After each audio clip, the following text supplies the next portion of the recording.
we have to have a specific funding mechanism in place. And we feel that you must have a separate funding stream, because if it's going to come out of the consolidated fund as a transfer to APUA, we need to know, as we would have done based on what I've said, we would know how much money needs to be done and it needs to be allocated. But all of it cannot come from the consolidated fund, and all of it should not come by raising the water rates and forcing the consumers to pay for the improvements that are necessary. And so we've spoken about a water system fund, and this water system fund would be implemented whereby any investment that's coming to Antigua over a certain amount,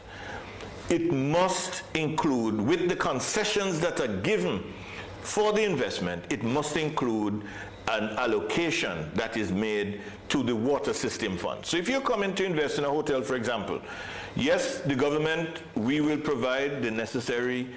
incentives, tax incentives and so on, in order to make the enterprise viable, especially for the first few years. But more than that, we will make certain, and it will be one of the terms of the investment, that you must contribute to the water system fund. This is because we will create a sustainable water supply system, and everybody has to be invested in it. And this is what I mean when bring all stakeholder, multi-stakeholder approach.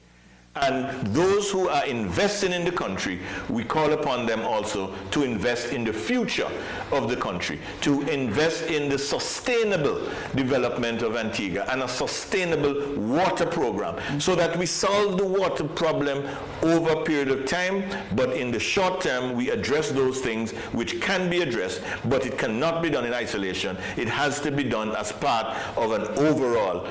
plan and a clear policy that water is a strategic asset and resource and must be treated as such.